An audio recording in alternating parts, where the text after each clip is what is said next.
Halo, Assalamualaikum warahmatullahi wabarakatuh. Selamat pagi, siang, sore dan malam. Buat kalian para jomblo yang tersakiti, dan para pengangguran abadi yang tak lekang oleh gunjingan para tetangga. Semoga kalian semua diberkahi rizki yang melimpah dan sehat jiwa raga dan selalu bahagia walau apapun yang terjadi. Saya, Mbak Tukiem yang paling cantik, bohai, indehoy dan melehoy, akan selalu setia menemani kegabutan kalian. Makanya pantengin terus channel Karam Kali Aja Seram. Sebelum kalian mendengarkan kehororan kisahnya, ada baiknya siapkan handsfree, matikan lampu, pejamkan mata, agar kalian bisa merasakan sensasi horornya.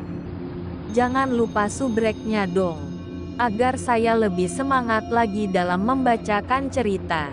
Tanpa berlama lagi, cus, kita simak ceritanya. Cekidot.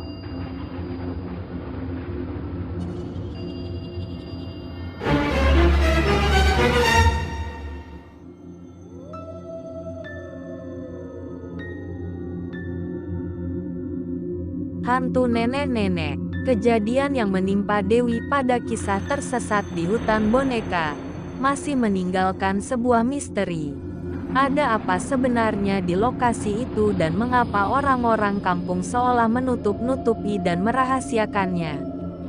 Cerita ini berawal pada tahun 1990-an. Seorang nenek-nenek yang akrab dipanggil Nenek Sum tinggal di sebuah desa di pedalaman hutan dekat lereng gunung.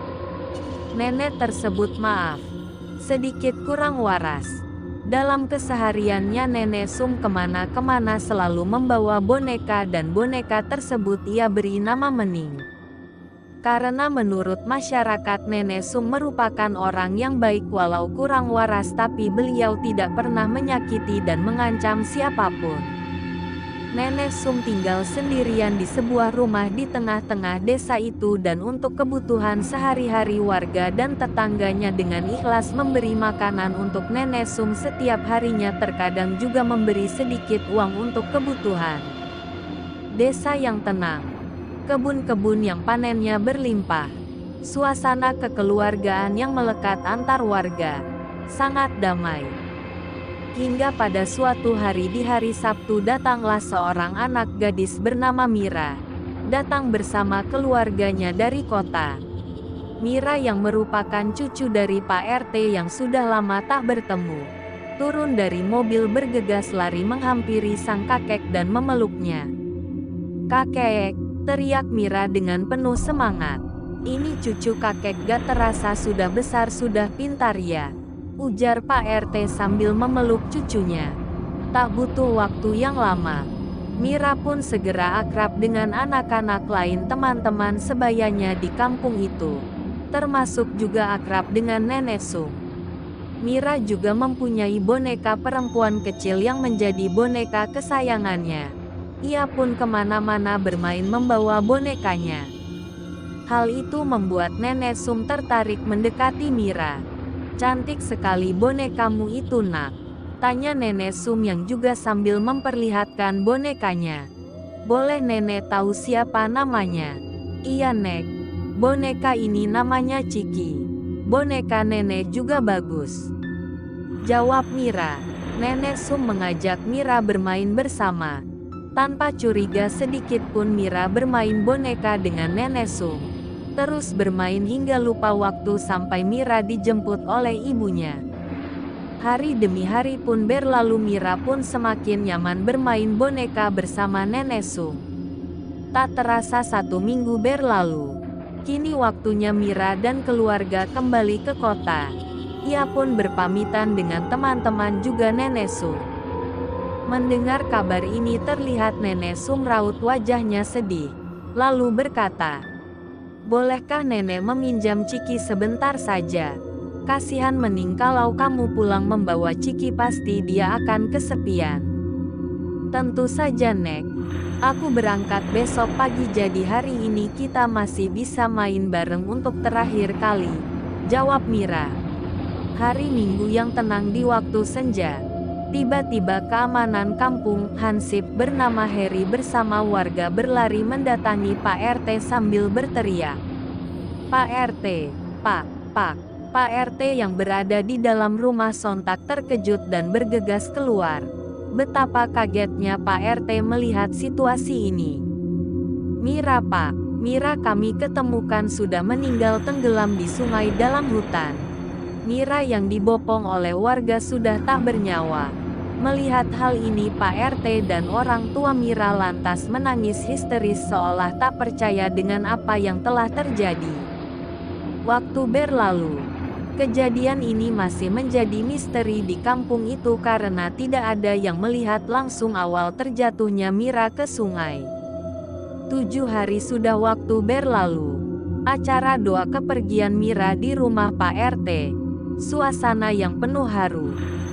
Harry Hansip ditugaskan membagi-bagikan makanan ke rumah-rumah tetangga. Hingga tiba di rumah Nenek Sum. Asteris tok tok tok. Nek. Harry memanggil.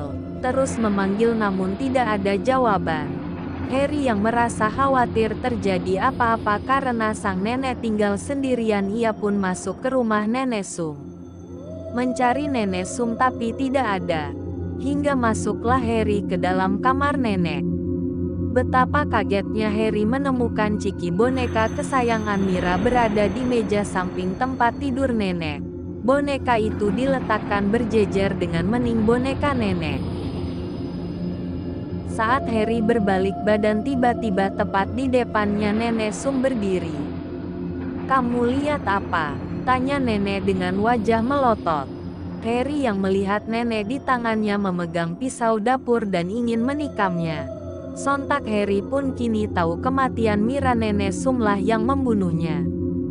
Tapi terlambat sudah. Harry mencoba lari tapi Nenek Sum berhasil menusuk bagian bahu Harry hingga dia terkapar dan mati. Lalu si nenek menyembunyikan jasad Harry itu di dalam lemari. Menuju tengah malam. Hujan lebat dan suara petir-petir menyambar. Ternyata, Harry belumlah mati. Lalu ia tersadar. Melihat si nenek sudah tertidur, dia mencoba untuk kabur menyelamatkan diri. Berlari tergopoh-gopoh menuju rumah Pak RT. "Tolong Pak, tolong saya," ujar Harry sambil menahan sakit luka tusukan. "Kamu kenapa Har?" tanya Pak RT. Mira Pak, ternyata dia dibunuh oleh Nenek Sum." Sontak Pak RT dan warga kampung kaget dan emosi. Warga yang marah ramai-ramai mendatangi Nenek Sum dan langsung menyeretnya. Karena Nenek Sum sudah dianggap sebagai pembunuh. Pak RT yang kehilangan cucu kesayangannya dan warga menyeret paksa si nenek ke tengah hutan. Ada gubuk tua kecil di sana. Si nenek pun diikat kakinya agar tidak bisa lolos dan kembali. "Sebelum kami pergi ninggalkan sampean, apa permintaan terakhir?" tanya Pak RT. "Aku hanya ingin boneka-boneka itu di sampingku," jawab nenek sambil menangis. Permintaan dikabulkan, boneka-boneka itu diberikan kepada Nenek Sum. Tak lupa juga warga memberikan makanan untuk bertahan beberapa hari. 3 hari berlalu. Kini Harry Hansip mendapatkan perintah dari Pak RT untuk ke hutan membawakan makanan untuk Nenek Sum karena pasti makanannya di sana sudah habis. Betapa kagetnya Harry sesampainya di gubuk tua itu. Nenek sudah tidak ada di sana dan ikatan talinya terlepas. Makanannya pun masih utuh, tidak ada yang dimakannya sedikit pun. Harry melihat boneka-boneka nenek bergantung di pohon samping gubuk. Harry pun kembali dan menceritakan semuanya kepada Pak RT. "Ya sudah, biarin aja. Yang penting kampung kita sudah aman," kata Pak RT. "Mungkin saja dia sudah dimakan binatang buas," imbuhnya lagi. Tapi kenyataan berkata lain. Semenjak kejadian itu banyak anak-anak yang mati tenggelam di sungai dalam hutan itu. Terkadang boneka-boneka yang mereka bawa juga hilang misterius. 1 bulan ini saja sudah ada 6 kasus anak yang tenggelam, Pak, lapor Heri kepada Pak RT. Apa yang harus kita lakukan sekarang, Pak? Imbuhnya lagi.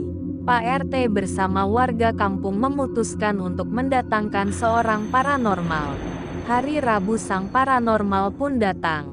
Lalu ia masuk ke hutan mencoba untuk berkomunikasi dengan nenek yang kini menjadi penunggu pohon boneka. Malamnya sang paranormal pun kembali dan mengatakan sesuatu kepada Pak RT. Besok, itu malam 1 suruh Pak, nenek kesepian di sana.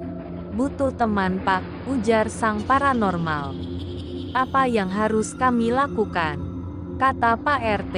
Lalu sang paranormal meminta agar warga kampung membawakan boneka-boneka dan menggantungnya di pohon samping gubuk tua itu setiap malam 1 suruh.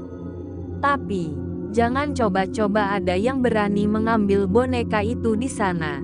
Ingat itu, kata sang paranormal. Warga pun menuruti kata sang paranormal dan semenjak itu tidak ada lagi anak-anak yang mati tenggelam dan kampung itu kini telah kembali tentram dan damai.